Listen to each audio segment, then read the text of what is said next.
So today we are learning this design and it's featured one of the breakthrough product in 3D chroming. But on top of that, we're gonna learn how to ombre, especially aura ombre. And then we're gonna learn how to do 3Ds.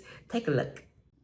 So when people see a design like this, most artists will instantly think of gold chrome. So they will take our nail and they'll draw it.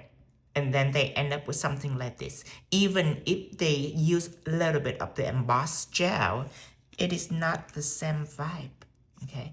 Because this design is all about 3D details with gold chrome on it. So remember, don't focus on the chrome alone.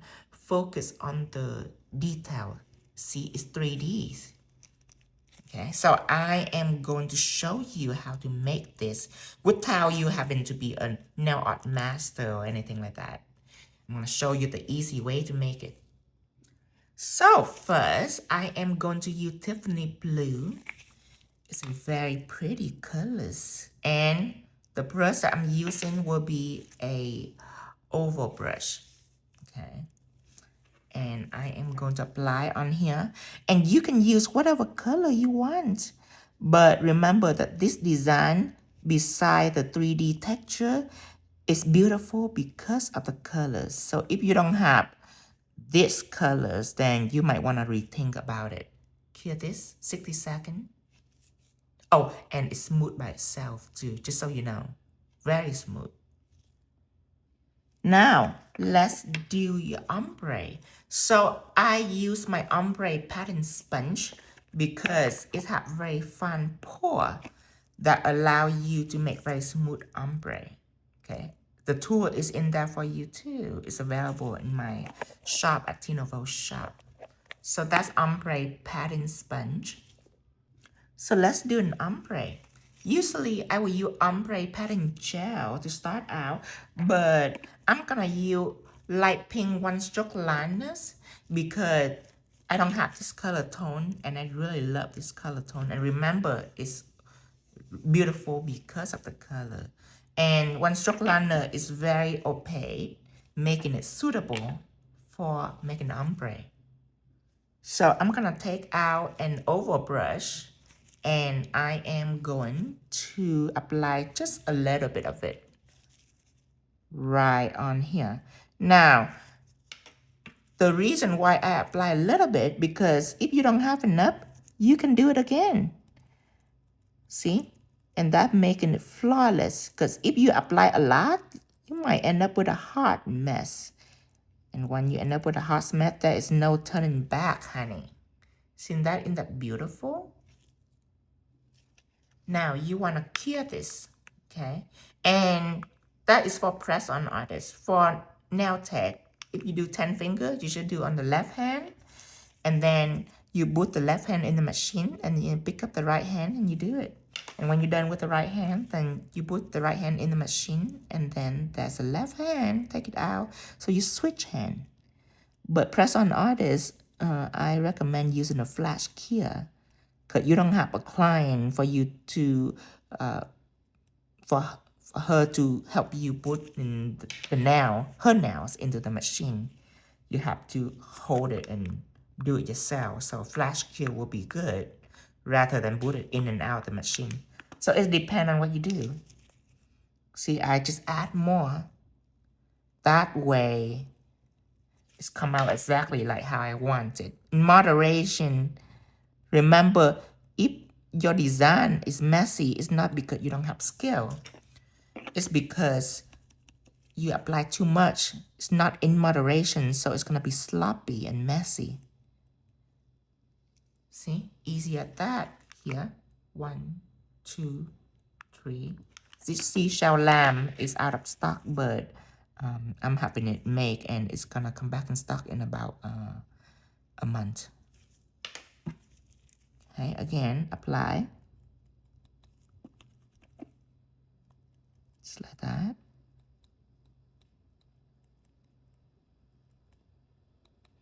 Okay, here. This might seem like it's a lot layer, but it's not, because remember you ombre in it, and ombre meaning blend it out. So you take a sponge and you sponge, and when it's perfect, when you don't want it to blend out anymore, then you dip into the clean palette just to weaken the color, and you go around it. And you spun the edge. So you're not distributing more gel, you just blend the edge out, and that's it. 𝐬𝐫. That will be a 60-second 𝐬𝐫 before you using ombre pattern gels. So I'm using this hot pink right here. And you just repeat the same step like you do with the one stroke liner right here. But this time the color gonna be tiny right in here. Okay. And you would take the sponge, and if you have the pink color on it, you can just remove it by tapping on the palette like that over and over and over, and it will drain out all the colors, and you can just reuse it with similar colors. And you can just press in one play, don't go too much out, just press, press, press. Look at that, flawless. Now, ombre pattern gel is different than one stroke liner in viscosity, making it amazing for ombre. And just because one stroke liner are capable of doing ombre, that doesn't mean that it's better than ombre pattern gel. Ombre pattern gel is created strictly for ombre. It is amazing, the viscosity in it. And before, when I say if you make a hot mess, you couldn't turn back, I'm just joking. Of course, you can come back and fix it with Tino's strategy and formulas. It's just to be dramatics. You don't want to make a mistake though. You do want everything to be perfect. So it will help you work faster. Now, when it comes to this point and you don't want to spread it out and you feel like you have a lot of gels on to the sponge, you just sponge it out. Sponge it out the excess. So now you can come back and it's less risky. See, it's nice and soft. And then it's bright inside. Let's do one more. Just because we love bright colors. And this pink is a hot pink. It looks red. But it's because it's condensed. If you do it on white, it's like a hot pink colors. It's pretty nice. Almost like a neon red, if you were to look at it that way. See the color before, the light pink is more like electric to me. And this hot pink is more warm and hot. Okay, cure this for 60 seconds. Now, before I continue, I am going to take shine it and apply over the nails. And it's not the most unique item. It's just really good. But by all means, it's not the most unique items. It just scratch free and it's stain proof and it's non-yellowing and it's able to isolate pigments. You know what? Maybe it is a very unique items, but you can just use any regular peasant top coat. Did I just say peasant? My goodness. You can just use any regular normal top coat. Here's it for 60 seconds. I should edit that part out. Actually, I'm just gonna leave it for the dramas. But I'm gonna use pixie gel to draw a little silhouette like the rose right here before I'm sculpting it with white Claydoh and apply gold plated solution on it and everything. I am gonna use gold pixie gels just to sketch it out like a silhouette. And I choose gold pixie gels. This is an old tool. I choose gold pixie gel because it's nice and smooth and it's shiny and it doesn't need top coat, so it's perfect. Because I already top coat the nails. And I'm choosing an embossed gel for it because it's bigger than a liner brush. An embossed brush for it. So I don't want to have too skinny of a brush. I want a brush to have a little more volume. You can choose liner brush if you want. And I'm gonna sketch out these roses. So basically, I just want to be prepared. And it's annoying me. when sometimes people ask, oh, why draw this? Where you just gonna cover it up with this anyway? Literally, I literally say it in that tone. Oh, why just draw this when you just cover it up anyway? And the answer, you don't have to. You don't have to sketch out the silhouette. You can choose to just go on and scoop a rose and just work blind.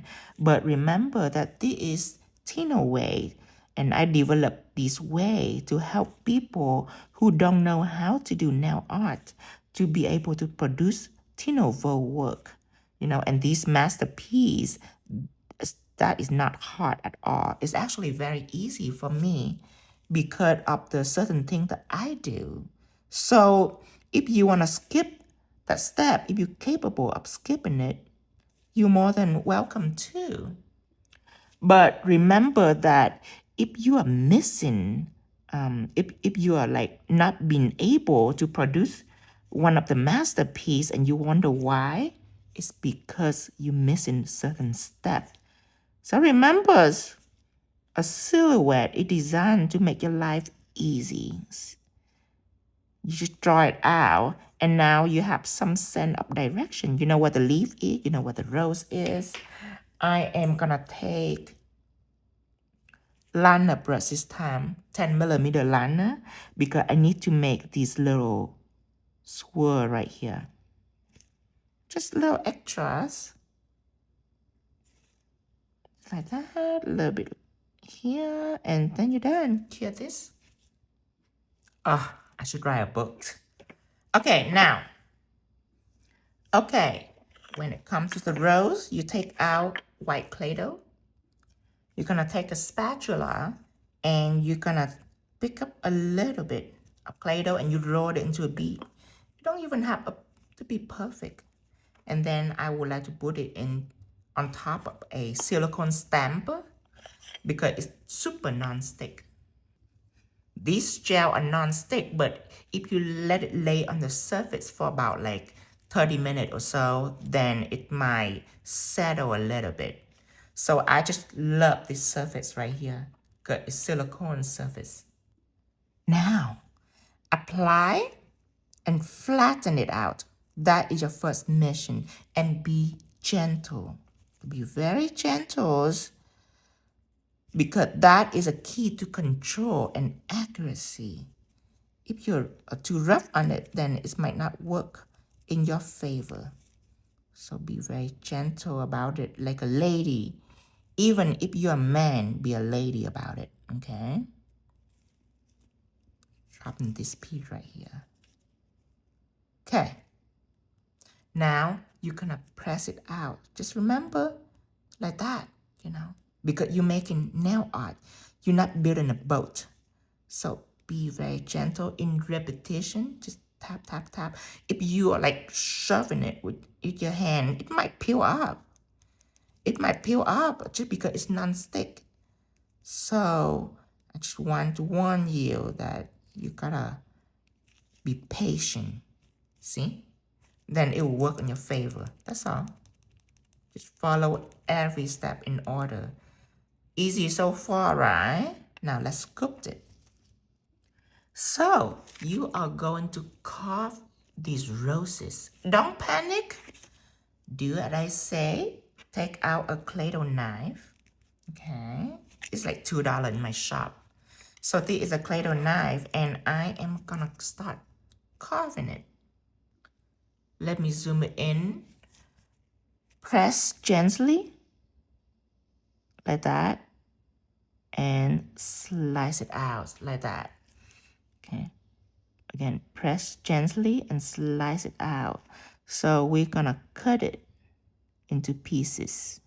Don't just press and yank it out like that. Imagine you are cutting an onion.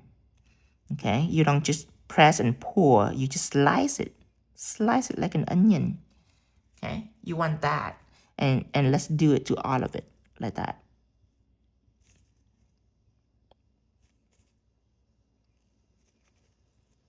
See that? Just want to lift a little bit just because of the roughness. So just remember, be very gentle. Just slice everything out. See, I'm doing it all at once just for you to see how easy it is. Because the results are very intimidating. And most nail artists don't know how to do it. It's not because I'm amazing and then they don't have any skill. It's just because they doesn't know my steps. They doesn't know all the orders. Alright, you just cut it like that. And now you sculpt it. So I am taking out a silicone tool. I use my tool. Sorry if it not like brand new, because I use my tool for like more than a year. Because the tool that I make are very durable. Okay, now I am going to press it out. And remember, this is just sculpting it. You're not smoothing it yet with a brush.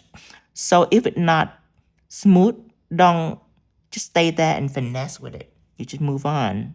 You're just sculpting it. And you can use this side if that's easier for you. Yeah. I like that. Ooh, yes. Okay. So you're gonna start flatten it out. But remember, be gentle. Don't just smashing it like it's owing you money. No, just be very gentle like this. Like a cat making biscuits. Yeah, give it love. See, it's already... Okay, and now the center. Ooh, this is what I like to do. I like to take like an engraving tool and I like to do this. Watch. Ooh, you'll be loving this. See that? A rose. I'm not done yet though. I'm showing you all the step at once so you can see that as long as you follow the process, it's going to be amazing. I promise. But people, sometimes certain people that couldn't replicate my work, it's just because they're impatient. They don't watch the video thoroughly. They rushy. I would suggest that you watch me first. Like at night, when your husband is already fell asleep, you just lay there in bed and you just watch me. And then the next day, that's when you can follow along. You watch it again, but this time you follow along. But at first, when you don't know anything, don't just grab and stuff and start doing it with me. You will miss out important details. That is just my advice for you on your journey of learning. That's all. You don't have to follow that advice. It's just if you really, really need help, then you gotta follow all the advice that I said. And then when you get on your feet and grow wings or whatever it is, then at that point you can do whatever you like. Because I'm a rule breaker when it comes to certain things. But if I incompetent at something, then I follow rule completely until I'm good at it. Then at that point, I'd be like, whatever. Okay, so I already sort of smoothing it out. As I say, it's not very fine-tuned. It's good enough. And if you want to call it good, you can. But that will be a chop shop level. Because what I'm doing now is I'm taking the knife and I'm cutting it again. So I'm taking the Claydoh knife again. And you see, let me zoom in really close. You see area where it's a little blendy. It's not because the gel is blendy. It's just because it's close. And when you press into the previous gel and it's all wet still. So that's why I'm going back in and I'm recutting it. Do you see? And this is where your problem come in. I'm just going to tell you right now that some people will be ashamed of it. They think that just because you already cut it, so after you press it and you have to go back and cut it again, they think they fail at something. They think that when they first start cutting it, it's not good enough. And don't be ashamed of that because it's actually two completely different steps, okay? At first, the reason why you cut it, let me zoom out because you already see enough of this. Let me zoom out. The reason why you cut at first is you're dividing it into different pieces so you can start sculpting it, okay? Because if you don't divide it, then you wouldn't see anything, right? So you have to divide it into 3 pieces. Divide it into many different pieces. So you can start sculpting each individual piece. So that's what you do at first. But now you're not dividing it, you just fine tuning it. You refine the edge so it looks sharper. So that is a completely different step. So that's why don't let that thought interfere with your process. I go through that in the beginning.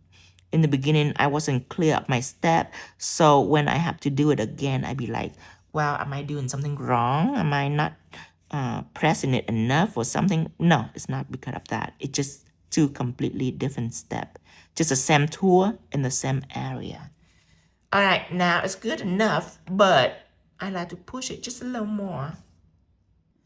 Now you take out an oval brush right here and dip into some brush conditioning cleansers because it's nice and smooth. It doesn't dry out your brush and it's fabulous for Claydoh because unlike alcohol, it don't evaporate. So that's what the brush is for. It's for smoothing it. And you see the difference between the usage of the tools? Because some people will be so confused. Some people they will like trying to like scoop it out with a brush. They were trying to cut the Claydoh with the silicone tools. And oh, even worse, they would try to cut the Claydoh with a brush. Oh my gosh. So remember, if you struggle, you're not a bad nail artist. You just don't understand the usage of the tool. So remember, follow order until you're completely confident about what you do. And at that point, you can skip some of my steps and develop your own strategy. Okay, just like that. Here, 60 seconds. Oh, nice, smooth, sculpted. So I am gonna get like a metallic liner just to show you what happened if you put gel upon it. Okay, if you use gel to apply, then what happened is it's going to flood your design. Do you see this? See, it completely flooded this design right here. And then when you cure, you end up with a messy little lump because gel, it wouldn't dry until you cured it. So gel, most gel are cell level. Even with non-cell level gel, do you see? It take up all of the detail. It flooded all of your detail. That is what happened if you use gels. So I want to introduce you to silver-plated and gold-plated solution, okay? And when you first purchase it, if it condensed like this for a while without working on it, it's settled, you can see that the gold is smaller than the silver. And it's not because it's not enough gold in there. It's because in order for the silver to be chrome, it needs more. And the gold, it only needs this much for it to be chrome. So don't judge it upon the stagnation. Judge it upon the liquid. You see the liquid full to the brim. So when you use it, you just shake it up to activate it like this. And let me go ahead and do one now for you to see. But this is a huge development. Open this. Now, apply all over. And this is air dry. It is completely air dry. So when it's dry, it's going to evaporate completely. So it's not going to take up your design at all. Do you see it? It's literally working in front of your eyes. It's amazing. And it will coat it thinly, all in the crevices, all over the surface. It will have a thin coated. That's why I call it gold plated, because it's plated a 3D design. This, you can understand now what a huge breakthrough this is to create this masterpiece. I'm gonna go ahead and do the other now. Let's just say that I have waited several years to make a design like this, but it's just because I don't have the right material. You cannot just use gel. Even if you use like a clear gel and then rub chrome on it, it's just way too much and it's messy. This is so easy to maneuver. You guys, look at that. It's so shiny. So apply it all over, just like that. I am so happy when I use this gel, because I have wanted to make something like this forever. You know, all the 3D intricate, like roses and all that, but in gold, in silver, you know, I want to make it chrome. And I just don't have anything that can fulfill that special effect until this day. So you can understand what a change is, what a it's really is what I'm waiting for, because I love chrome and I have spent a very long time develop this. Because it needs to be completely air dry, but it cannot be like polish, because polish, it takes forever to air dry and it's not compatible with gel. So I have to make something that air dry and air dry really fast, instantly. And then it have to become really chromy, because several testing that I went through is not chrome enough. So this right here is shiny, like metallic. And my Claydoh, even if you don't apply it really smooth, it's still gonna be so shiny. I'm just so in love with this. And I'm not smudging it all at once. It's gonna be messy. So I'm just brushing each petal at a time. Remember, use grace and elegance to make it. Don't be impatient and rub and hard on it. Accuracy is a key. See that? It's perfect. Oh. Now, you don't need to cure this.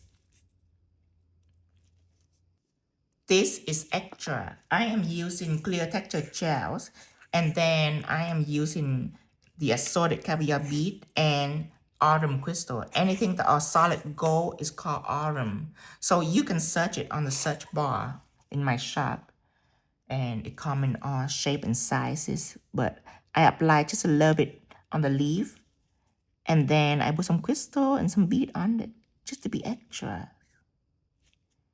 Okay, like that. And then I am going to apply crystal on it. Just like that. Another one here. And then I'm going to apply some beads. Just like that. I'm working on the big beads. When it comes to a small bead, I might use brushes. A little bit right here.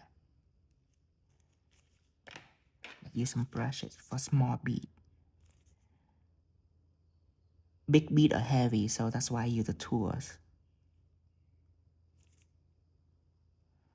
Okay. And then you just cure this.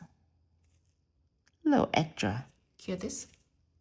So now, come to top coat. I'm using Shandy to top coat this. And I just want to show you what will happen. Okay. When you top coat a design like this, look at what it does. It's flooded your design, because again, gel should never be used in a detail like this. See how it flooded your design? No worry, Tino's here. So I just want to tell you this. When you top coat a surface, okay, now unless you remove it with acetone or alcohol, with a solvent, it will be gone completely. But if you use a sponge, doesn't matter how much you sponge off the excess, it doesn't go away. See that? See, I sponge, and it's still shiny. Top coat just don't go away. Now, what it does is that it will thin down. So, come to here, tap, tap, tap with a sponge, voila. Answer your struggle, your question. See that? See that? And I wouldn't use a brush on this. I will use like a brown brush. Let me take out a round brush. And I will apply on here like that. Just be generous with it. Make sure that it's covered every nook, every crevices. You just want a nice coat on it so it's protect the gold-plated solution. Okay, now ready? It's like magic, you guys. Look, Tap, tap, tap, tap, tap. The reason why I take out that black now to show you, because I know you will ask, well, Tino, isn't that soak up all the top coat? That's why I showing you this black now. See that? Top coat still there. Just because it's really thin, that doesn't mean that it's not there. There you go. Now you're completely safe. And look at the beautiful texture is still there. Hallelujah. Cure this for 60 seconds. Now, when it comes to all the bead, I'm just taking out the emboss brush right here. And I just go on the bead and around the crystal with top coat. Emboss brush can hold top coat very well. So does coloring brush. But I just apply all around the bead like this. Over the bead and around the crystal. Around all the edges, just to top coat it. And you're more than welcome to brush thin layer of top coat on the petal just to further protecting it with the knowledge that the previous step is already make sure that all the crevices is top coat. So when you trace back on the petal, you can do it sparingly. You don't need to flood the whole thing with top coat like before because it's all coated with top coat already. There you go. Hear this? Now, when it comes to the moon and the butterfly, I'm just using 3D icing. And I use it because it has a flexible and a gummy textures. And I use it for like simple shape. Shape that are very simple, like the butterfly and the moon. It don't have layer upon layer like the roses. It's just very simple in its shape. Of course, I like to put it on a silicone stamper. And then you wanna take an index paper out and you wanna roll it, roughly roll it into like a rough sketch, like that, where it's pointy on both sides. Then you can go in with it like that, there, and then you can use a silicone tool to guide it through like that. Okay, nudging it out in the middles, down, gently pat it into the moon. Bam! It's product. It doesn't take skill, trust me. You just gotta understand your product here. Now, butterfly, same thing. You're gonna roll it into a teardrop. Like that. Roll it in a circle and then tilt your hand in one side. And then make it into a teardrop and press it on. Bam! Just like that. You can also add a second bead in there. Down here, just like that. Bam! Press it gently. Now, gonna take the silicone tools and you are going to press. I want to make like a wavy pattern for the butterfly wings. That's why I love 3D icing, because it's very flexible and gummy. I love it. For certain things I prefer Claydoh for the structure, but certain things I prefer a gummy texture like this. It should make me so comfortable. There. And then don't try to make it smooth. Remember, you are just molding it. Different tool. When you make it smooth, you use brushes. See, different tool, different step. Just like cutting your hair and then washing it. You're not gonna be able to wash your hair with a scissor. Okay, it doesn't matter how hard you try to. So remember, just different tool for different step. Don't get confused with other tools. Okay, so the butterfly, I'm sure I can make it prettier, but I'm just trying to make a fast one. Now, you use brush and brush conditioning cleanser. This is an oval brush. You just smooth it. There you go. Smooth, smooth, smooth. Done. Here. And then I'm using white texture gels. Just because I can draw really thicker. I can draw thicker than a typical design. So I'm using it to apply all kind of pattern on it, just randomly. See that? Okay, Okay. A little square here, a little square there, a little dot right here. Be creative. Okay. I'm just trying to be kind of fast on it. There. Clear this. And the brush that I'm using is a 7mm brush. If that brush conditioning cleanser left on the surface, you should remove it. Normally, you don't need to if you're going to top coat it and such, but you're about to apply gold-plated solution on, so it's best to not keep it sticky. Watch out for it. There you go. Apply on all the details on it. There. Right here. There. Okay. Clear this. You can apply a little dot on it too, but it's whatever you like. See, I don't want it to look like a drawing. I want it to look like a piece of jewelry. And here. All right. Take out your gold-plated solution. My favorite. Okay, remember to shake it up just to blend everything together. It's very unique.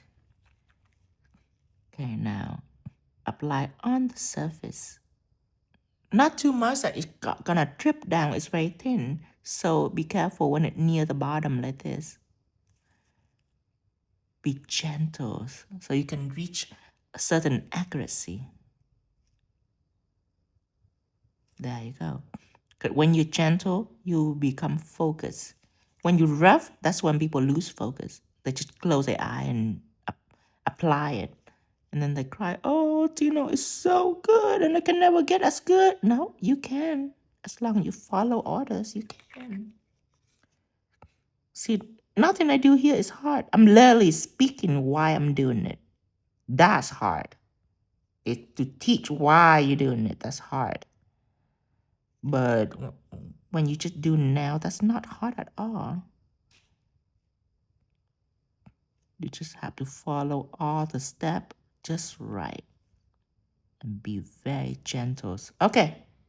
Now, left it on the side. And I'm going to take our butterfly. Doing the same thing to the butterfly. Ooh. Okay. Like that. Brushing it through. Okay. You can close the lid and shake it up a little more on here. And just wait for it. It will be very shiny when it dry. Okay. A little bit right here. See this? It's heaven. You are welcome. I have spent so much time, you guys, so much time developing it. But it's perfect, and now my dream come true. I can do more design on chrome. And then people gonna be like, oh my God, Tino, it's so amazing. It's like AI, how? And trust me, you watch this video, you already win. Because I don't have time to this in a 1-minute videos. In my 1-minute video, they just see the magic happen. But even if they see me using it, they wouldn't know what it is. I have to explain for you. I have to like take gel, metallic gel, and apply on the roses for you to see how awful life can be without it. Because the air dry function in this is phenomenal when it comes to 3D. For flat chrome design or embossed chrome design, I already knew how to make those. It's just that when it comes to something that are so detailed like the roses, I can make a chrome roses until this day. Now I can make all the chrome flowers. Oh, you guys are gonna have a lot of fun with this gold-plated solution. I have gold and silvers. I try to develop more color, but it's not gonna be green or red or yellow, just so you know, because we have to use like metallic flake, like an actual metallic into this. Like for the silver, I have to use actual silver, so it's harder to use to have pink and green. I try, and it's not as shiny, if that make any sense. And the reason why I'm not sponging that like the rose, because the rose have layers. This don't. This is just a design. It don't have any layer on it. So that is how you do this set. And that is when I top coat it. And for the roses, I top coat already and I put pixie gel on. So the Claydoh is laid on top of pixie gel, so it's safe. But if I were to top coat this and then I put the moon on, it's make me a little leery. And because on the adhesion, Shanded is non-scratch, and it's just very hardy for Shanded. So for a 3D gel to completely fuse with Shanded, you have to lay on Shanded for a while. So that's why on this design, I do the design first and then I put Shanded around it. So now you know multiple way of achieving your design. Hear this? So don't forget to tell your friend about my YouTube channel, about my lesson, and spread the joy to the world. And in the video today, any product that you've seen today that you feel like you need, you can get it at Tino shop. And until next time, bye.